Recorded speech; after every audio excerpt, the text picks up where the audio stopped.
Hey guys, Dan here with Pain for You. Wanted to do a little bit of a flip chart here, and the topic for today is, what do we do with emotions? Sometimes we can make a choice, sometimes it happens automatically, but this is kind of an outline of, from my take anyway, what we generally do with emotions. And so the first thing I'll do is address Dr. Sarno's theory, which is repression. Right? The emotions that we have been taught are unacceptable, scary, dangerous, don't fit with their self-image. We learn these things as a kid, and these software programs were kind of installed in our head without our awareness, our permission. They're not even our beliefs, they're not even our programs. They were given to us by those who were responsible for our upbringing. So we create these strategies to protect us from these emotions that are not acceptable. That's what I view as repression, right? And it happens below the consciousness level, meaning in many or most cases, you're not even aware of this automatic repression happening. You're basically just, the programs are running outside of your awareness. So repression is there. So now, as we get above the consciousness level,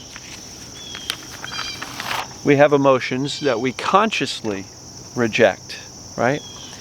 And so those are things where you say, I don't have time for that, or I shouldn't be angry, I shouldn't be sad, I'm a good person, spiritual, like God wouldn't approve of me being angry or in a rage, so I'm going to consciously say those don't belong. And what ends up happening is there is a push of those emotions into the subconscious. So when it comes to not dealing with emotions, it either happens automatically, or there is also still a conscious rejection and a pushing away of these emotions. You may consciously say, I'm really pissed, but I'm never going to be like my father, right? Because he was an angry whatever, right? So here's where we start to get more into the consciousness, but still, this is what I like to call an unresolved emotion, because we're not dealing with it. We don't want to feel it. We don't want to become aware of it. We're just saying, I don't have time for that. And look, sometimes we consciously reject emotions because we are in social situations. And if you're walking around crying all day at the office, sometimes socially we tend to push things away. We reject them and we kind of suck it up and put on that smile. We make believe we're fine when in fact we're not. Anger is the same. Sadness, grief, guilt, shame, hurt, whatever. So we consciously reject, and we kind of tend to push these emotions down here. Now the next level up is clinging to. So we cling to, and we stay in the story mode of the situation that created the emotions. Right? So there's repression, automatically, consciously rejecting it. And in the cases where we allow ourselves to feel these emotions, in many cases, we get so pissed off or angry or sad, and we stay in the story mode here, that we cling to these emotions and we hold on to them and we won't let them go, right? They just, I'm not letting it go, because if I let go of the sadness or the grief, then that means I don't love the person I just lost, or I don't love my dog, or whatever. And people around us are very dismissive. Let it go, let it go. And so we cling to these emotions, especially the anger and the rage, resentment and grudges. We tend to cling to them because we don't want to let that other person off the hook for doing something that was very hurtful to us. So we kind of hang on to stuff, right? Next level up is expressing our emotions, right? This is where we share our emotions with people. And in many cases, with a lot of us, we would hold on to, when I say cling to, we don't let go, but a big part of this consciousness is just stuffing the emotions, constantly pushing it away, and it bottles up inside. And it's like a pressure cooker, getting more and more pressure, until, boom, we express it in a fit of rage, in a fit of anger, sadness, whatever it may be. And we, as I tend to joke, vomit these emotions on everybody around us. Now, I will say there are two ways to express emotions. One is boom, right? And that's obviously what I just explained, where we tend to hold on to and bottle up these emotions, and the pressure builds and builds and builds until boom, out comes this anger, this rage. We're venting on those around us. And I don't particularly think that's very useful, because then we do have social consequences. And these social consequences are a big reason why we consciously reject so many of these emotions. Why? Because we know that if I share my anger with my family, I'm going to be that crazy person, that crazy mom, that crazy dad, or the one that just is off the rails and can't control themselves. So we consciously reject the emotions and bottle it up because we don't want the social consequences.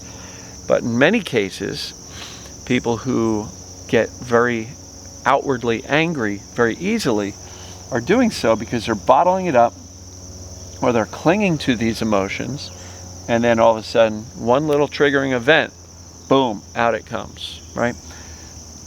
The other way of expressing emotions, which is much more useful and much more productive, is, I'll do it over here, adult conversations, right? And with an adult conversation, that's where the social consequences are lessened. I mean, which would be more appropriate or more likely to cause problems in a marriage or a family relationship? If you hold it in, build it up, build it up, build it up, boom, and explode on the person that you are enraged with, or if you really have an adult conversation, okay? So, in any case, Dr. Sarno says the subconscious emotions are the cause of all of this pain and other symptoms. Subconscious, conscious. Now, I talk about the term resolving emotions, like there's all these unresolved emotions. Most of this stuff, with the exception of the adult conversation that can be very productive, but repression, consciously pushing away or saying, I shouldn't feel that way, clinging to or holding on to these emotions, and then expressing emotions and sharing them in an explosive way or an outburst of this emotion. These are what I will all say are unresolved emotions, right? They're not helping us. They are not allowing us to let go of these emotions in a meaningful, healthy, productive way. So if all of this stuff isn't helping us, and all of this is what I call unresolved emotions, which feeds the TMS engine, if you will, and again, adult conversations are getting closer to a much more healthy way of dealing with emotions. But now let's look at resolved emotions, right? And up at the top, to me, this is the goal. This is where we want to get to. And this is why the TMS type of work or processes are all about feeling your emotions. So, feel and release. Now, I talk about feeling your emotions. I don't talk about let's create a process where we say 1, 2, 3, let's all hold hands and release these emotions, right? There are all sorts of emotional techniques out there where it's more of a proactive releasing of the emotions. But I think that can have a tendency to say, all right, I'm feeling angry, I got to release it, so release, and then nothing happens. Well, why is that? Because you're trying to force the release. I think if you truly can allow yourselves to feel the emotions, really sit with them, honor them, respect them, listen to the voice of this emotion, the release happens automatically. When does it happen? When the emotion has been felt enough based on the significance of that emotional experience. And the example I often give is, you're driving in your car, somebody cuts you off, you get pissed off.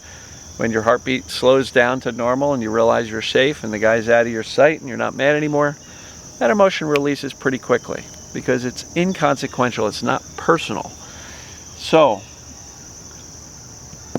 the emotions that are personal, let's say you have a spouse that did something that was infuriating and very hurtful and very mean and mean-spirited, and they said something that was very insulting.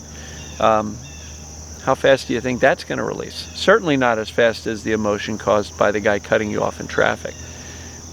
Those things will tend to stick around a little bit longer because they are much stronger emotions, right? And in many cases, what do?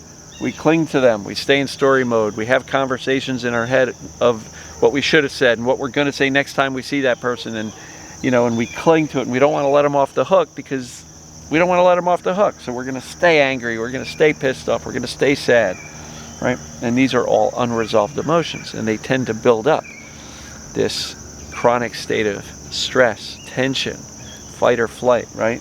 A lot of down here is where the adrenaline and cortisol is kind of firing all the time. And look, feeling your emotions is the way out. Feeling your emotions is the ticket to get out of pain. It's the ticket to resolving all these emotions, right? And many of us are petrified or very afraid of our emotions. Why? Because of the social consequences of the explosion of anger and sadness, and what will other people think of us, and the desperation to be liked and loved by others. So we bottle it up until eventually it goes boom, right? And we've also witnessed people bottling up their emotions until the boom happens, right? We've seen our parents do that, aunts, uncles, families, brothers, sisters, whomever, and we've said, never going to be like them.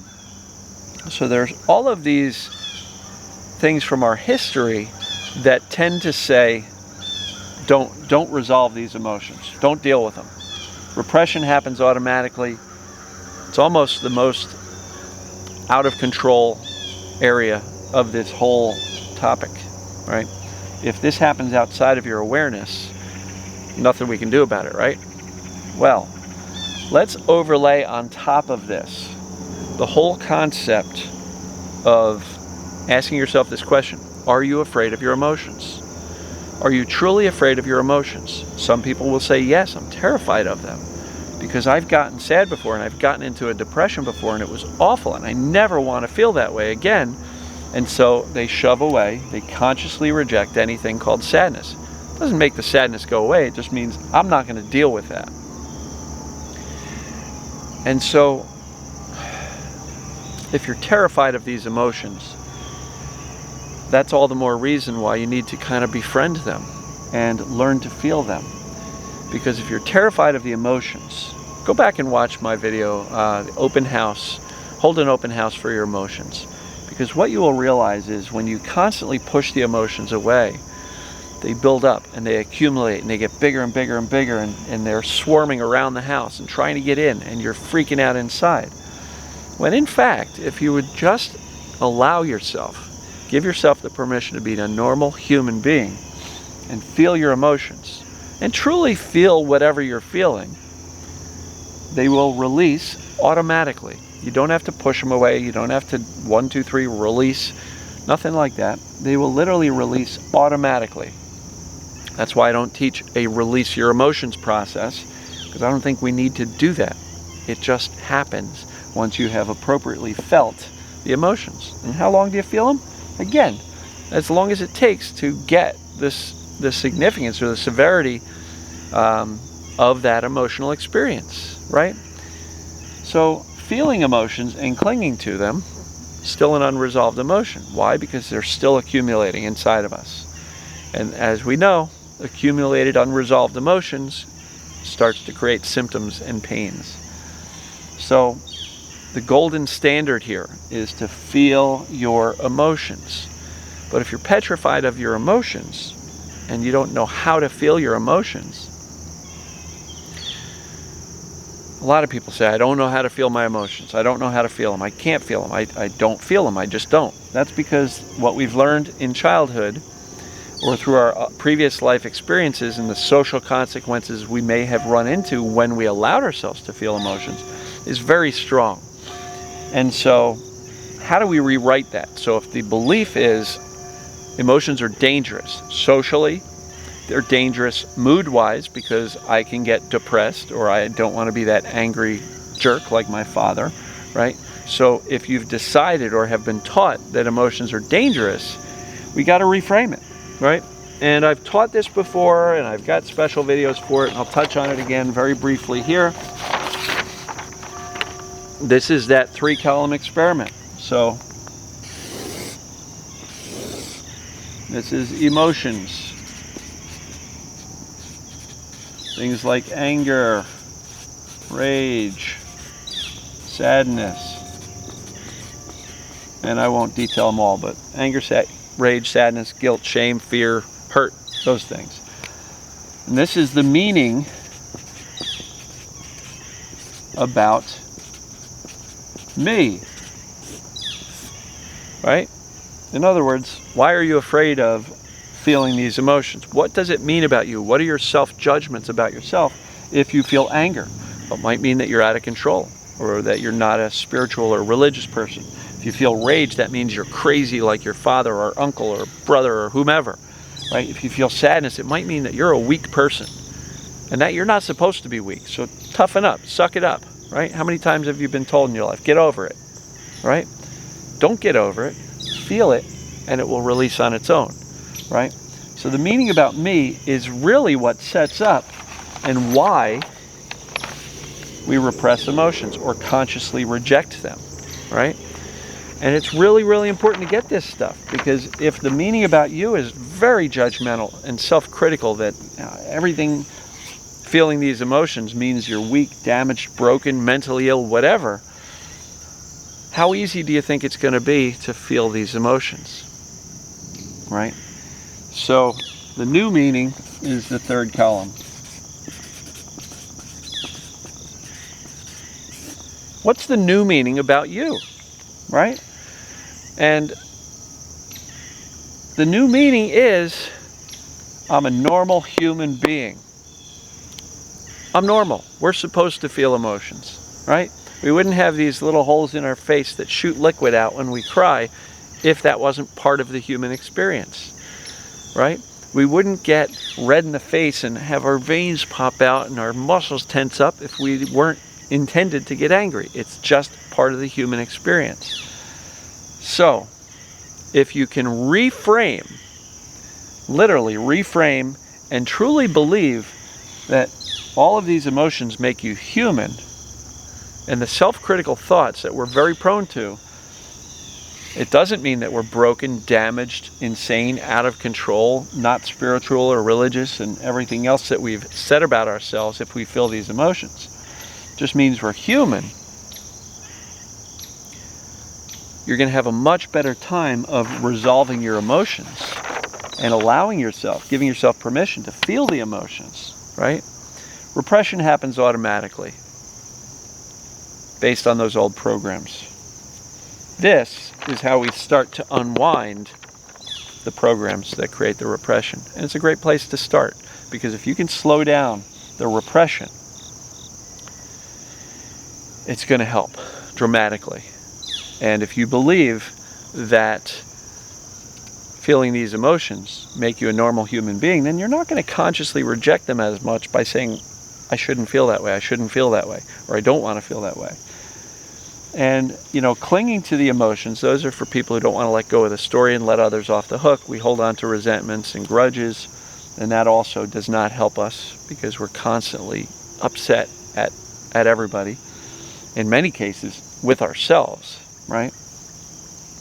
And if we build all this stuff up until it explodes on everybody around us, as I like to say, vomit our emotions on everybody around us, that has the social consequences, which actually reinforces the need to lock this shit up, because we don't want to explode on everybody around us, and we want to be loved, and we don't want to be, deemed the crazy person, right? And we're deathly afraid of these adult conversations because they're scary. They do have social consequences. They can have consequences in a marriage if we're sharing that our husband or wife is doing something that's not working for us, right? However, the gold standard, if you allow yourself to feel the emotions, stay out of the story mode, these adult conversations here become much more rational, reasonable, and they go a heck of a lot better. Because if you're not seething with anger or rage when you try to have that adult conversation, because you've given yourself permission to feel, then these adult conversations and changes can happen. And sometimes we need to have adult conversations with ourselves and say, look, what have I been doing that's enraging to myself that no longer works, right? And so, conscious line. Some of it happens subconsciously, and that's really where Sarno felt a lot of it played in. But I totally believe that the unresolved emotions span into the conscious realm as well.